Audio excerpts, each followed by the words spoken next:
All right. Welcome to week 4 of the Midweek Debrief.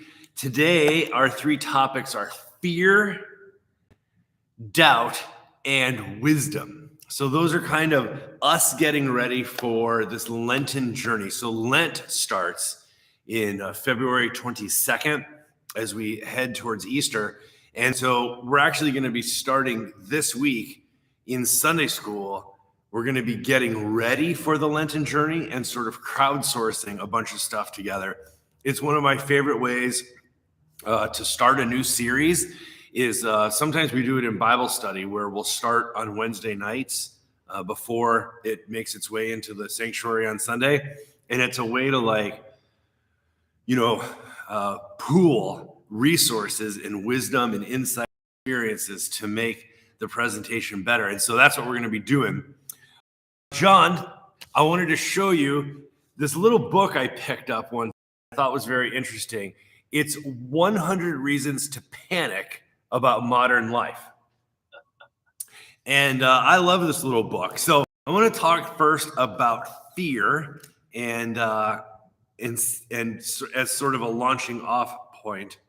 But one of the things that I'm very aware of is how often the Bible is used, and I guess Christianity in general is used to say, I mean, even in the Bible, the angel says, fear not, right? And Paul says, fear nothing. And there's so many things that say not to fear in Scripture. And yet, I find myself always wanting to put an asterisk there and say, it's not that there's nothing to fear or that fear isn't legitimate. It's that fear isn't to be our primary response.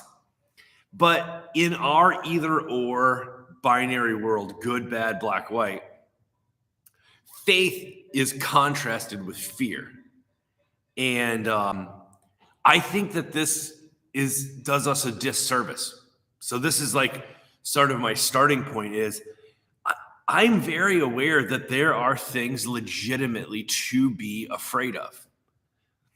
And that's not counter to faith, but that it is a part of faith. Oh, hi there. Hi. You look like you're bundled up for the cold.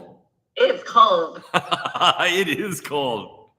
And I don't have money to turn my heat on. So. Oh, no. We're talking about fear. And I'm throwing out a theory, this is our off point, that faith and fear are not counter to one another. They're not opposed. It's that fear is not to be our primary to our circumstances. But it's not that faith, right, is 100% and fear is 0, right? Even though sometimes Scripture says fear not or be not afraid, or right? Because the reality is it seems like there are some things to legitimately be afraid of.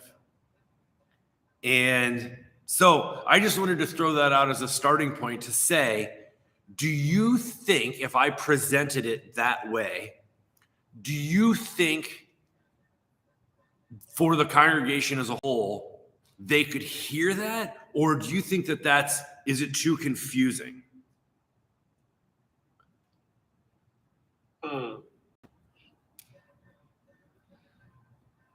Just because fear has been so othered as fear not, be not afraid, that for a lot of people, in fact, somebody that I know really well, I had a chance to talk with them when their spouse was really ill. And I said, like, are you afraid? Are you angry? I listed all these emotions. And I was told in no uncertain terms, those were not options that were on the menu because they weren't a response of faith. And I just thought, I think we're doing ourselves a disservice if we don't account for fear as being legitimate and like built into life. So I needed to use you as a sounding board to say, how could I, do you think I could present this, or is it too abstract? I would say that it is a nuance badly in need of exploration. Well, That go ahead, Amy. The denialism of the person you were able to talk with, saying like, well, those aren't options that are available to me as a person of faith, that doesn't ring true to the human experience. Right. Yeah. That sounds more like denial than lack of fear or lack of.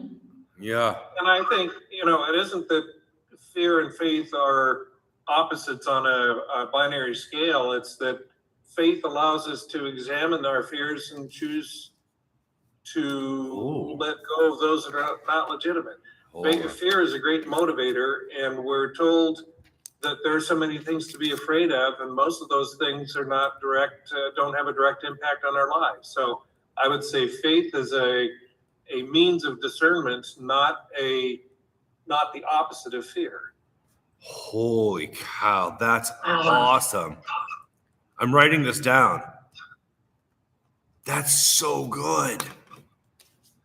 Oh, by the way, this is a little book I bought, 100 Reasons to Panic About Modern Life. I like picking up things like this because they're good conversation starters. But one of the things I was thinking about doing is asking people to just call out a number between 1 and 100, and then reading whatever one they called out. It's pretty funny. Anyway, that was one of the. I'm just trying to find a way in to. So we're going to be doing the book After Doubt. So it's after doubt. So we have to start, and I want to find my way into the topic of doubt. And it seems to me that doubt and faith and fear and faith are sort of they're positioned in our modern way of thinking in oppositional terms. And so I was just trying to find a way to sort of enter that conversation because I want to create an environment where people can sit with their doubts and even express their doubts. And when I say this, not as a gimmick or a shtick or like a technique to get us to faith in Easter, but to actually like legitimately recognize that there are things to be afraid of. Well, and faith is a place to stand. It's a place of grounding from which to evaluate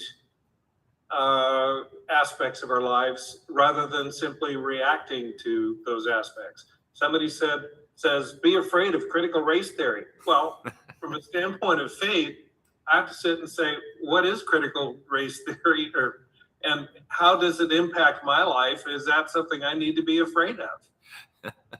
As opposed to simply reacting to it. Oh my gosh. Side note about critical race theory. When I first started my doctoral work and I got into critical race theory because it was part of my academic life around 2011, 2012, honestly, for like 5 years till 2016, when people would ask me like, well, what are you going to write about? What's going to be your dissertation? And I would say, I'm doing a critical race theory, blah, blah, blah. I couldn't even get people to get through my elevator speech. No one was interested. Even other academics didn't know what I was talking about. And would say like, oh, I don't know. It's this. And then all of a sudden, 2016 and 2017, then the George Floyd protest, Black Lives Matter, and all of a sudden it was on the evening news. It was everywhere. And I was like, that's amazing that it went from being so niche and academic to just being a part of the wider conversation. I was utterly amazed at it. Well, and the interesting thing is that everybody's talking about critical race theory and almost nobody has any idea what it is. That's true. That's absolutely true. Yeah, I'm actually thinking about doing a video down the road. One of those little videos where I just, talk. I give myself 10 minutes, one take, say what I need to say. I miss doing those videos, but and trying to explain. So I have a unique position in that I actually don't think critical race theory should be taught like either. Like if you're talking about teaching it in grade school, so conservatives are upset that like elementary schoolers are learning this stuff. But you would think that I, who am writing a critical race theory and employing it in my academic work, I would be like, no, everyone needs to learn this. And I actually have a weird position where I'm like, I don't think this is for everyone. Well, that's like teaching quantum mechanics. Exactly. They can't comprehend what it's about. Why teach it before they're ready? Exactly. Oh my goodness. I made the mistake last week of watching a couple videos of evangelicals speaking against critical race theory. I feel bad for them. I honestly, I genuinely cannot wrap my head around their inability to engage the subject genuinely. But I have a thought as to why. And I'll tell you what it is real quick without taking too long. Evangelicalism is equivalent, it's card games to solitaire. It has a framework, a set of rules that always ends in the same conclusions. So all of the hearts, all of the clubs, all of the spades, they all end up, if you play it right, in these piles. It always ends the same way, right? Evangelicalism always ends in the same conclusions. If you come to different conclusions, you're not evangelical. So evangelical is the equivalent of solitaire. And then other people want to play Texas Hold'em or poker or blackjack or something. But even though they're looking at the same cards, it's a different language game. There's a different set of rules. And so the limitation on evangelicalism is you have to end up with these four piles. It's predetermined. Mm-hmm. So anyway, I'm doing... Go ahead. I'm thinking there's so much with language. It's like woke actually means empathy. We don't want to be woke. We don't want to be empathetic. Grooming is another word for educating. We don't want our children groomed. Oh my gosh. But you know what the funny thing is we're all groomed, conditioned socially. We're trained by our families of origin, by our society. We're human beings. Yeah, by our society. We're all groomed. But by the way, woke, I also have what I think is an interesting take on woke is I'm semi-woke, but if you've ever been around really woke people, I mean, you can take it too far. If you are importing and imposing your framework on other people's stories, once you colonize someone else's experience, that's the annoying kind of woke. For instance, if the story that I keep hearing is, and I think it probably happened once, if it happened at all, but the barista at a coffee shop corrected somebody. They were telling a story or saying, I'm getting this for my wife. And they said partner. So if you're correct, and I hear that story that story is told to me all the time by people who hate woke.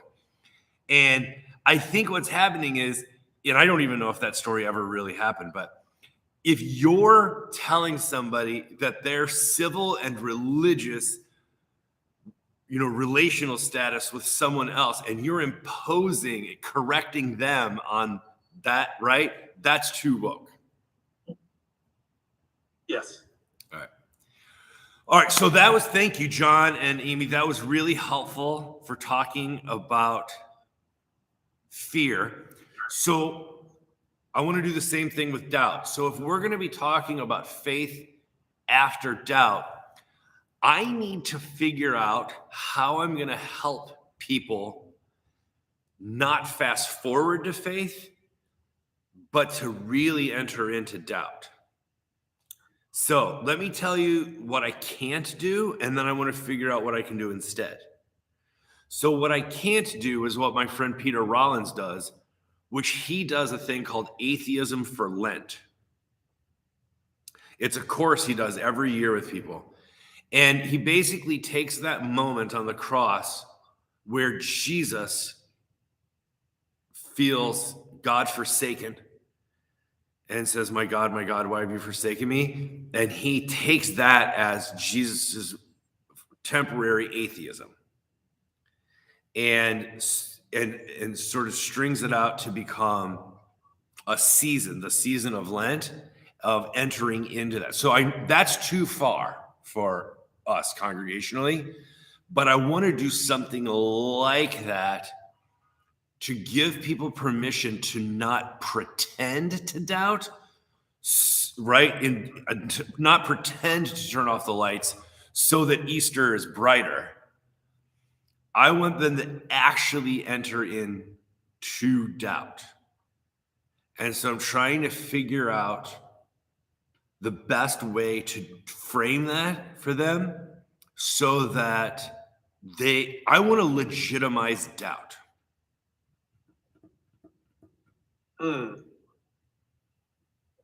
So one of the things I've thought about doing is putting up, those signboards I have, the 6-foot tall signboards, and having people, with sticky notes or whatever, but actually put their doubts, physically list their doubts so that they're present in the space in a named way. Interesting.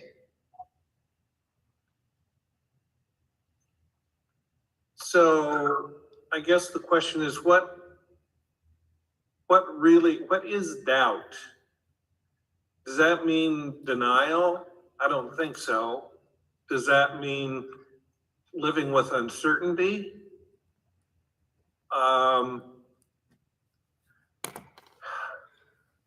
Because to me, in terms of my own spiritual journey, learning to live with uncertainty has been probably one of the things I've worked at most.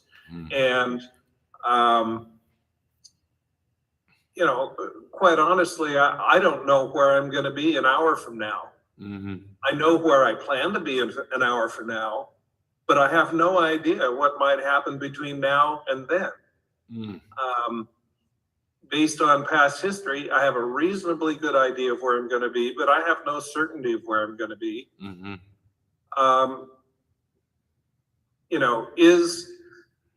Is what I call God what I envision God to be? I don't know, because I feel that I'm limited in my ability to comprehend what God is. So anything that I try to define of God, to me, is simply an uncertain picture. It's not a certain picture, because I don't have the mental or spiritual capacity really to know what God is. I may know who God is to some degree based on my experiences, but even then, my experiences are limited to my own life. Other people have different experiences.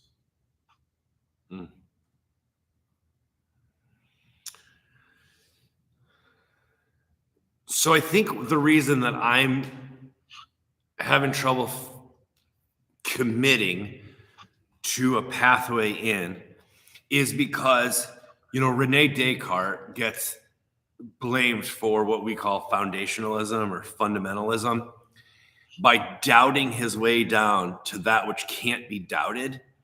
And then that becomes the foundation stone. And then the foundation you build from there, right? And that's the world we live in, is this fundamentalism of the things you can't doubt. Oh, you know what maybe I could do is I actually have original copies of the fundamentals, and I could bring them into the space and just name the fact that we're not fundamentalists. And so we live with uncertainty and doubt and live into the questions, maybe by contrasting like that, 100 and some years ago, that these things were provided as the fundamentals of faith, that which cannot be doubted.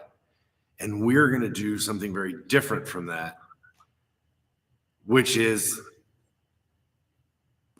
if we want a faith after doubt, we first have to pass through doubt, but like enter into doubt. Because maybe certainty is the thing we want to avoid. So on one hand, not believing anything or defining ourselves by what we don't believe. And then the other railing that we want to steer away from is certainty and overconfidence, that sort of triumphalism of the fundamentalists. Well, and not believing anything is itself still a belief. Atheism,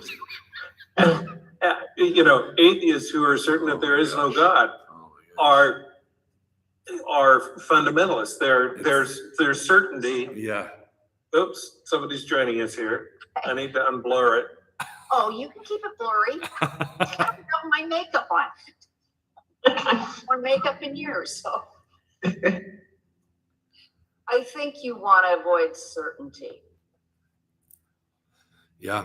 We live in a culture where there is so much certainty at opposite poles. Yeah. Yeah. The funny thing is, the reason the fundamentalists and the atheists are such good debate partners is because it's a sibling rivalry. Yeah. They have the same DNA. Yeah. They're absolutely certain that their position is right. Yeah. And if you only believed the way they believed, you'd see it. Yeah. Which, That's helpful. All right, our third topic for today is wisdom. So on Sunday, I presented how do you know things? And so we talked about the Bible, the wisdom of the ancients and tradition, reason and experience. And then I added a level of phronesis, which is embodied wisdom. And I got such good feedback on that sermon. But I've been thinking all week, like, there are certain things you can't know outside of doing them, right? There's a certain kind of wisdom or knowledge that is only attained by doing it, right? So I mean, there's 100 examples, but like quilting or knitting or gardening or like 100 things that there's a wisdom that if you haven't done it, there's just no way to acquire that wisdom.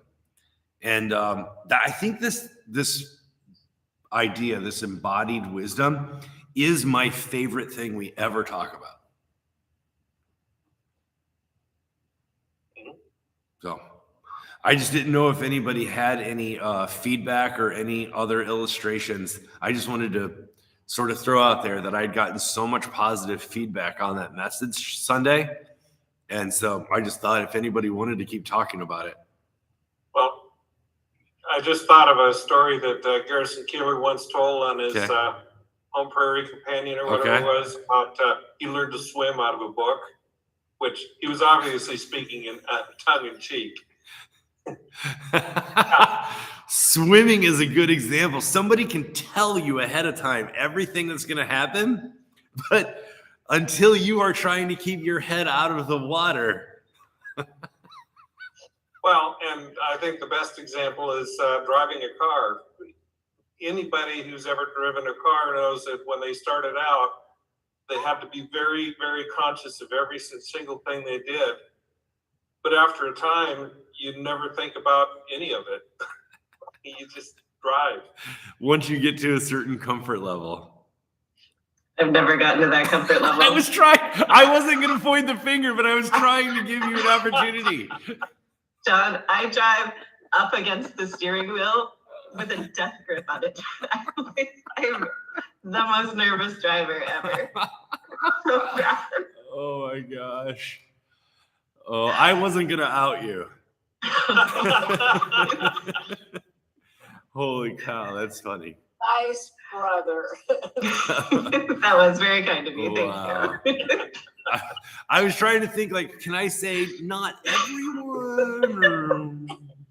Well, there are exceptions to every rule. That's true. That's true. You're exceptional. Good. Well, I'm really excited to go through this book about faith after doubt.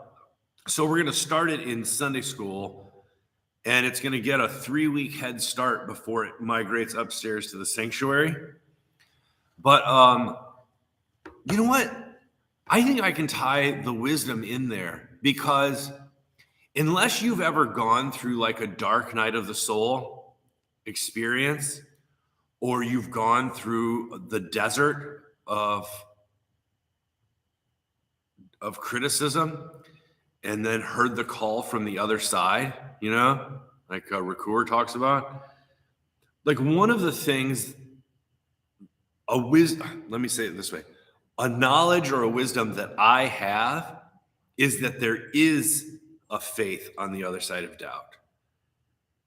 And that the trials that we go through, you can survive them. You'll never be the same. And you'll probably lose most of what you brought in with you, but you do pop out on the other side. After my mom passed, I went to grief counseling, grief therapy. I learned so much through that therapy, you know? So. Well, you just made me think in describing faith. Faith is not faith is a point of view. It's a place to stand. And I think, you know, getting back to the issue of fear, when people don't have a place to stand, a point of view, or have their own sense of their own personhood, it can be easy to be frightened, to be buffeted by the winds of fear. Yeah. It's a place from which to look inside at what your own fears are. I don't know how to explain it. No, I love this. I love this thing you're talking about today. Because it's not a certainty. It's not well, if I have faith, it means I can't be fearful. If I have faith, I can't. No. Faith isn't something you have in that way. Faith is a place that you stand from which you evaluate the world around you and evaluate your own internal self. Oh my gosh, it's so good. I'm going to borrow some of this. I may not remember to give you credit, just so you know. That's okay. I'll speak up. Hey, that was my idea. Oh, I love debriefing all this stuff. It's so helpful.